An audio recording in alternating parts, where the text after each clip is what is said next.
Sonia, Namibia has been ranked first in Africa in the Startup Bleak Innovators Business Environment Index. Now, of course, you being an entrepreneur yourself or a business person who engages with other business people operating in Namibia, what was your immediate reaction to Namibia ranking first in Africa in this environment index? My first reaction was, praise God. It's been a long road. It has been a long road for Namibia, and finally they're getting the praise that they deserve. I was so happy when I saw that statement and the report. It's just wonderful. We've really worked so hard.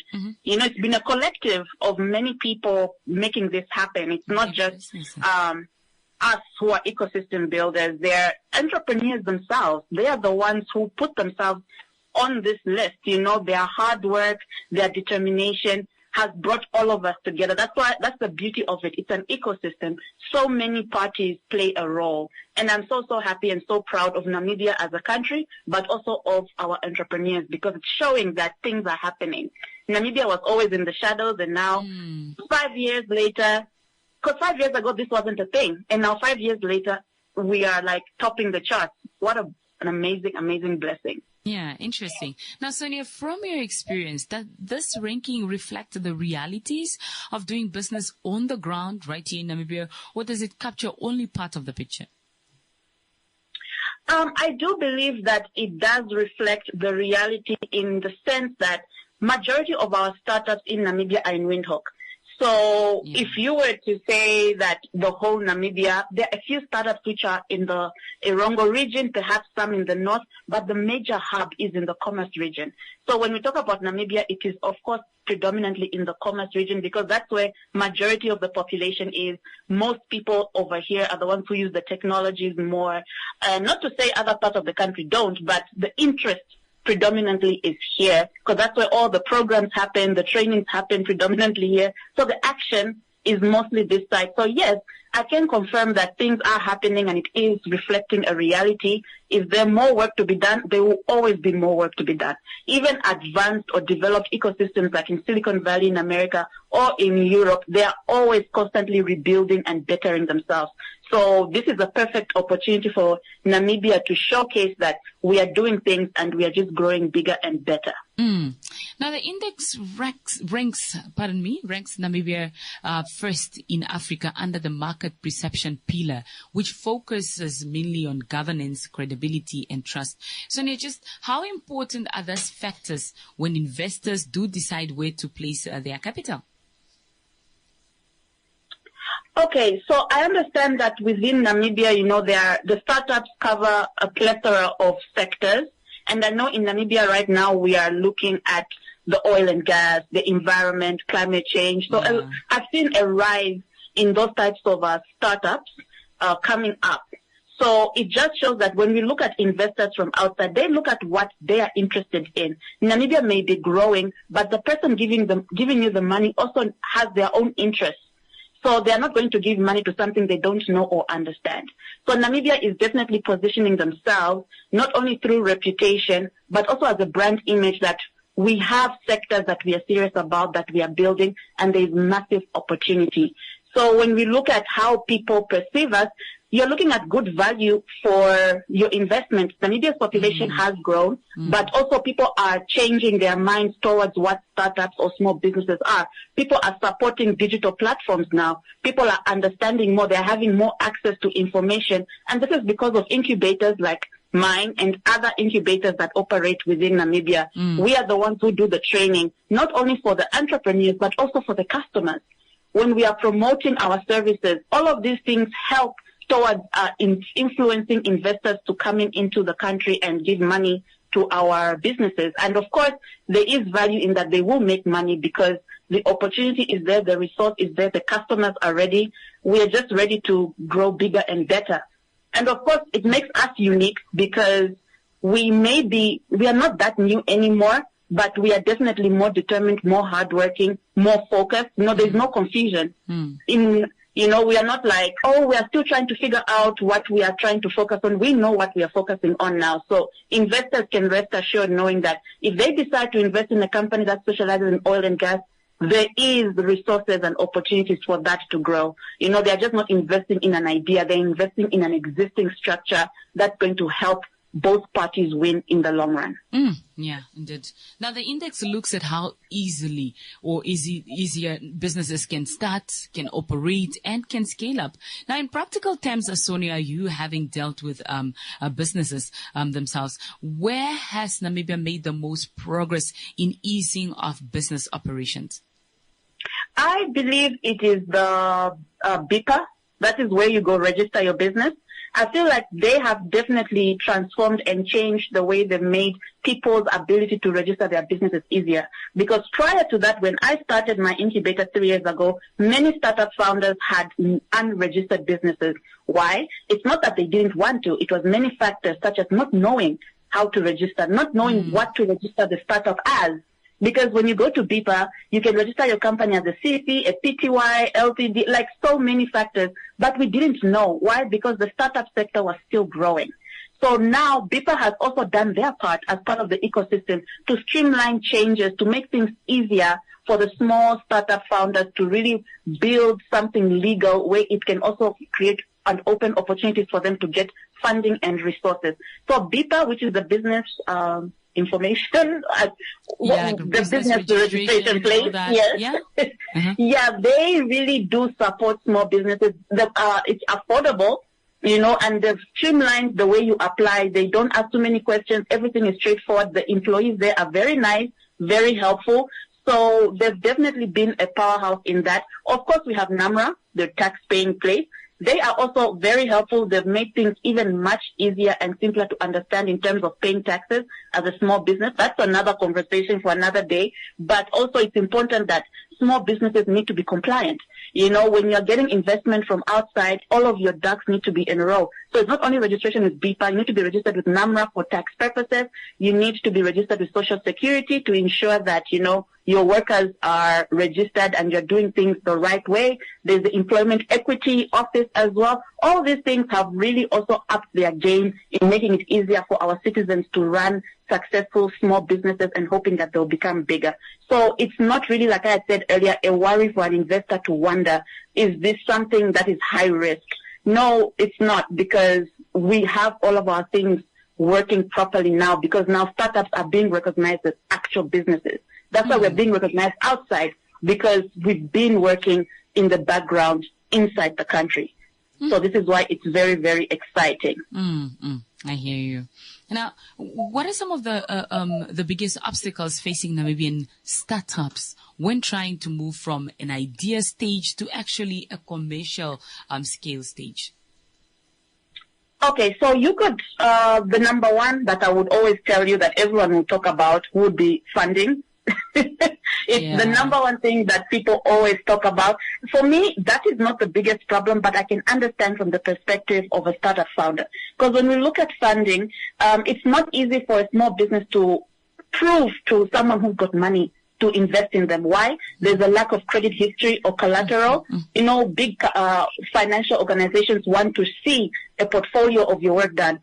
You know, unproven business model. How do you make your money? You know, you could have an idea, you can know how to implement, but how are you going to make money and how would that be sustainable? And also there's a lot of investor risk aversion. You know, it's a high risk to invest, you know, and imagine somebody coming from outside. Namibia is a small country, very unproblematic, so they don't really know. You know, they're like, do I give money? Do I not? Population is small, you don't really know. But good thing is that Namibia is very unproblematic, no civil wars, no problems with the global north. So this is just the perfect opportunity. When we look at funding, also about cash flow instability, how do you make your money? Can you keep your money for long periods of time? Like how many times do you get money? Depending on the type of business you have, there's irregular revenue cycles. You make money from January to March, but then there's a dry season from April to September. You know, do your customers pay on time? Are you giving off credit payment systems or is it cash only? and also underestimating your operational expenses. You know, it gets very exciting in the beginning when you start making money, and then all of a sudden the rent is due, you know, transport is due, employees' salaries are due. All of those things are signs of instability. So you need to get that together. And in order for you to get that together is to attend incubator programs like at the Great Facilitator. You know, we help you with all these things. So by the time you start making money, you know how to handle it. Also, we have issues of weak product market fit. You can have the best idea, but if the community or the environment is not ready to accept it, it will not move. So you look at low customer adoption. Customers may not buy it. You know, people will be like, this is wonderful. I love this innovation. But they're not going to give you money. You know, they'll just like it from a distance. So you want to look at what do the people truly want? What are they going to respond to? And I always encourage the entrepreneurs I support and train that you may have the best idea, but sometimes the environment you're in is not ready. So it's two things. One, you can change your environment and move to another country to build your idea. Or two, you adjust or pivot to fit your environment currently, make your money, and then bring in that big innovation that you had and see how people respond. Because the beauty about the business world is that it's ever evolving and ever changing. What people rejected 2 years ago, they are looking into it now. So things are always changing, but you also need to be able to be adaptable to it. And as well as wasted resources. In the beginning of a startup, you waste a lot of resources. Why? Because it's a trial and error thing. So the first few years, you waste money, resources, opportunities, time, but that is what the beauty of lifelong learning is all about. So you are always learning and building as a startup founder. And also a lot of our founders lack business and management skills. They have the idea, they have the skill, they may even have the money, but they don't know how to handle their finance. They don't know how to market or sell their product. You know, operations and logistics. How will your product or service reach the customer? All of those things, legal compliance, like I had mentioned earlier, all of those are big factors to look into, and incubation programs that we offer at the Great Facilitator support you through all of this so that we think for you. So it's really, really important, and I'm sure other incubators offer the similar services, but we are the best. And I think the last one I would like to add is, because I'm thinking on top of my head, it's difficulty attracting customers as well as strong competition. So when we look at attracting a customer, you need to decide. We have this term in startup training called the persona. The persona is like your ideal customer. Who is this person that I'm trying to sell to? So let's say, for example, Happy, you have a new innovation in agriculture and you're like, who is my customer? It can't be someone who eats fruits and vegetables. It has to be somebody specific. You need to narrow it down. It can't be my customers are in Windhoek, so I'll be supplying Pick and Pay all of my, it's model now, all of my fruits and veggies. You know, it's not everyone in Windhoek who eats fruits and vegetables. And also, what type of fruits and vegetables are you offering? What need is there? What is the age gap? What is the gender? What is the socioeconomic background of that person? So many factors. So getting the right customer is also a difficulty a lot of founders have, and that's why they find it hard to get paying customers, because you're going to the wrong people. So you need to make sure that your brand is recognized, and also have a small marketing budget. You know, marketing is very important. Have a marketing budget to really push your product, because it helps you to see what people respond to. And also you need to establish trust within the people. Don't come in hot and then after 1 year you disappear and then you say, oh no, I moved to something else. Every time you move or pivot, we call it pivoting, you are losing trust. You need to establish yourself. It's okay if your business didn't work out, but you need to learn to build something and try to finish it off. And especially if you have this matter of always changing, competition will always eat you up, because new businesses always compete against established brands with loyal customers. And a lot of times, small businesses come in with cheaper prices, but how will you maintain that to make money? You are dealing with larger firms who have more capital, and also informal or low-cost competitors.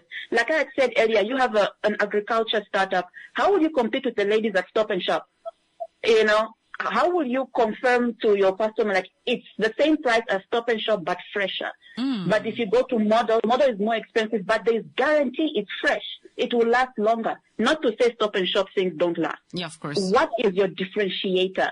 in all the things you do. So there are so many factors to think about. And Namibian startups have truly been working little by little in all of these points that I just thought of at the back of my head. Yeah. And we are pushing through. So thank God that we are being recognized. Indeed. And hopefully another 5 years from now, we might be, the Silicon Valley. South Africa is the Silicon Valley of Southern Africa, but we are coming soon. Amen. Sonia, thank you so much for making time for us. Thank you. And please tell your listeners to follow us on social media at The Great Facilitator on LinkedIn, Facebook, and Instagram. And we always have startup programs and capacity building workshops all the time. Great. Okay. Thank you so much, Happy. Sure. Welcome back. And that was Sonia also just educating us. We're making it more clearer. And I must say, when you're speaking to business people, you will definitely know that, yes, I'm engaging a business person here, because their ideas and what they tell you is always very different from what you initially thought.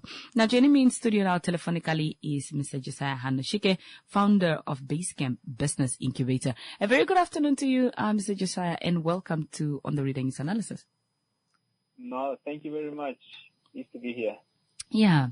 Now let's get right into it. Namibia has been ranked first in Africa in the Startup Blink Innovators Business Environment Index for 2026. Now, you being a business person, from your vantage point, how significant is this recognition for the local business community? I think it's quite significant. That Namibia has been ranked, by Startup Blink, for the Business Environment Index. I think this goes to show, the work Namibia has done. But this must also be taken in a greater context, because I believe the index itself, this is what we've done here, is one subsection of that particular index, because the index also looks at a number of other areas. The other areas being also the ease of operating a business and business incentives as well, and market perception. So I think it's really the perception where Namibia really has ranked number one. While we ranked then, I believe, number 6 overall in the total index, which is still good in Africa, that is, and 83rd in the world. But that is also to be taken in the context of 125 countries that were ranked. So number 83 in the world.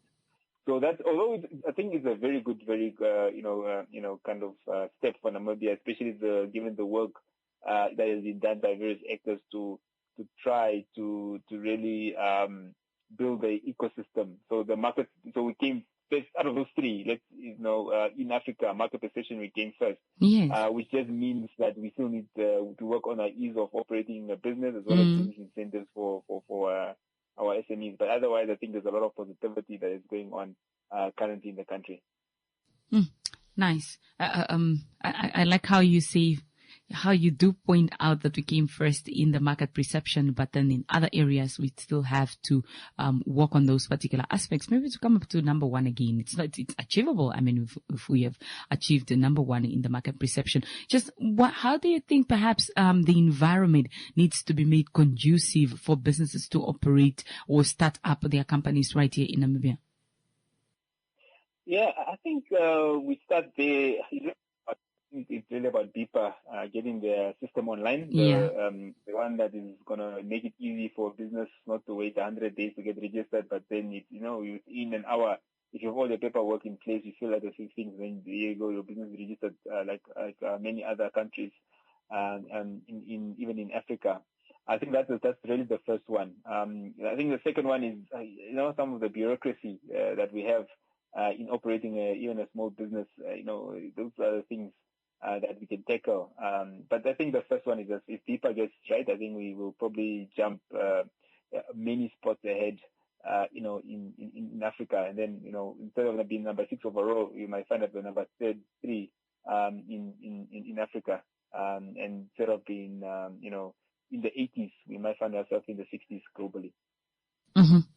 Now, what structural barriers continue to limit startup growth and competitiveness? Yes, one thing about Beeper also is that I tend to think they are very overloaded, and perhaps I feel like understaffed. They have a lot of staff, but compared to how many business people, how many people want to register their business, how many people want to this and that, that's one area that I think they are very much overloaded. But then what barriers would you say perhaps continue to limit startup growth and competitiveness right here? I think outside of BIPA, and I think BIPA, once they get that system online, it will make it easier. And then I think I understand, and I think I agree with you as well. It's not like they don't want to serve us. It's just that right now, especially, lots of young people want to start businesses, and obviously, because it's a manual process, and BIPA doesn't have enough staff members, it becomes a bottleneck. Outside of that, I think, to me, there's always three things that makes a business work. Okay. Number one, I think which is getting addressed quite a lot is really that, access for entrepreneurs to get training, to run a business. But although that must still, I think be improved as well. But number two is the access to funding. But again, the government has now come with the youth fund. So I think those first two we have addressed very well. In fact, that is perhaps one of the reasons why, in terms of market perception, we are ranked number one in Africa, because the government has done a lot now trying to say, fine, let's find the ways to train our entrepreneurs. Let's find ways to finance our early stage entrepreneurs. That has given our entrepreneurs a lot of hope, But number three, I think, and that is where we are still struggling right now, is access to markets, right? I personally have seen a lot of businesses, get it right, get the first two right. They've gone through the entrepreneurship training. They know how to run a business, how to grow a business. They've now gotten some type of funding, from a program, or even now, from a government initiative. And then you find that you cannot sell your products. Even government is not going to, through a tender process, they are not set up to buy your products. You go to retailers, they're not buying your products. And obviously, if you cannot sell, you cannot make money, you cannot make a profit, the business will close down. And that's what it is. I can give you more money, but if that money, won't help you to build a sustainable long-term business. And that is why you find many entrepreneurs are really surviving off grants, and winning competitions rather than actually selling.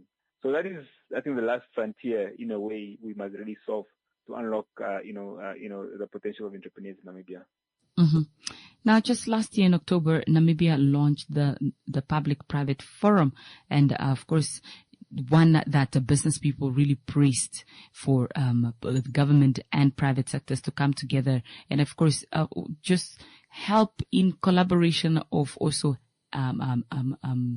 pushing businesses to do well in the country. Do you think this is something that we could see tangible results on soon enough? I mean, we're talking about the government, and we're talking about government. We're also talking about public employees who are sometimes rigging in their work. Of course, the truth of the matter is we can't compare government employees with the private sector employees. Private sector employees tend to be more efficient. But now with this launch of the private partnership with the businesses, do you think it will help get running in the long term, or it's something that we will see bearing fruit after a very long time? Yes, I think, look, I have to commend Her Excellency for really seeing the need for this forum to, number one, take place, and then obviously the task forces that were put together. And I was, lucky enough or fortunate enough to be chosen for one of them, the economic recovery.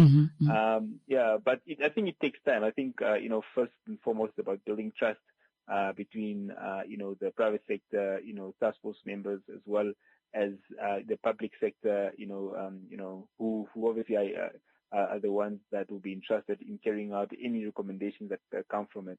But for so far, I've seen a lot of, hardworking, and very brilliant and smart government, civil servants that really have embraced this. But obviously, the proof is the pudding. We'll really see what happens when it comes to implementation. Obviously, that has been a big failure in the past of similar initiatives.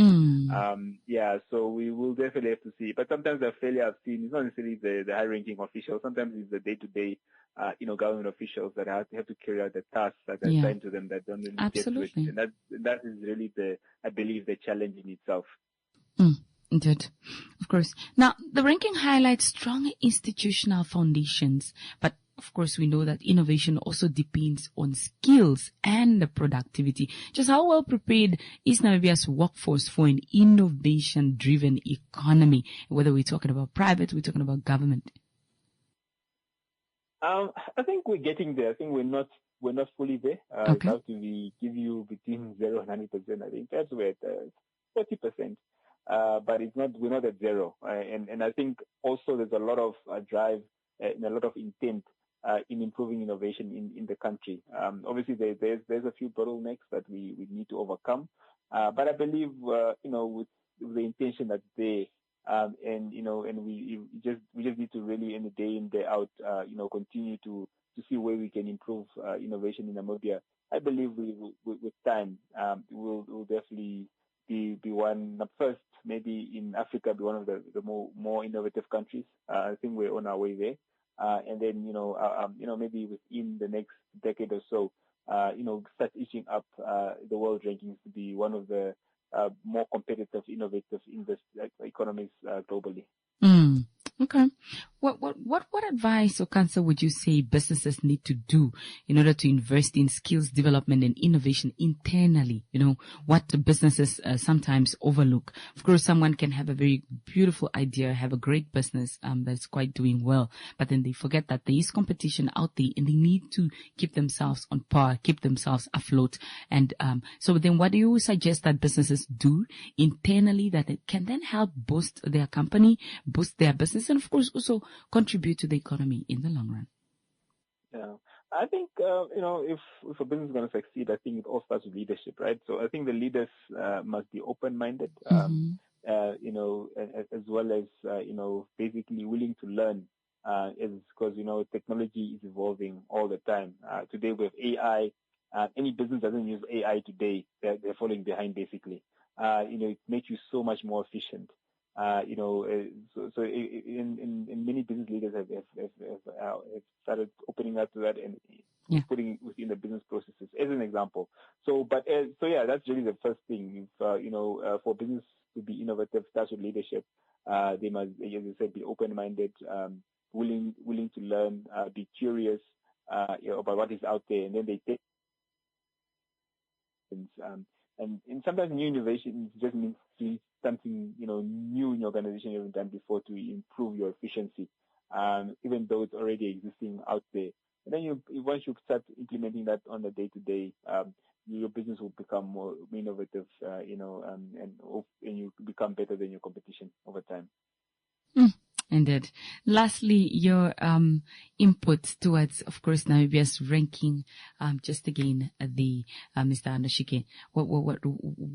How does this encourage a business person, and perhaps what more, furthermore, do you think the world needs to find within Namibia, so that it can also improve and encourage our business people outside to come and invest right here in our land of the brave? Yeah, I think. This basically just, solidifies, the fact that Namibia is seen globally as a competitive market, as a market which is open to investors, and is willing to basically open to trade with the world. So I think that really emphasizes that, and which means, this is just the beginning, of what it takes for us to attract those investors that we need in our country to really build industries, and also to a certain extent, internally, our business people, our entrepreneurs, do see Namibia as a favorable country to work in and such. So, but obviously we can do better, as I pointed out, and the reason I pointed out the fact that yes, we're first in market perception, which is a good thing. Namibia is seen globally as a peaceful country, a country where rule of law dominates, and even in Namibia, internally we feel that. But we must work on improving our ease of doing business, as well as incentives for our entrepreneurs, to really operate in this industry, in this market. So the entrepreneurs are able to create jobs and help build our economy.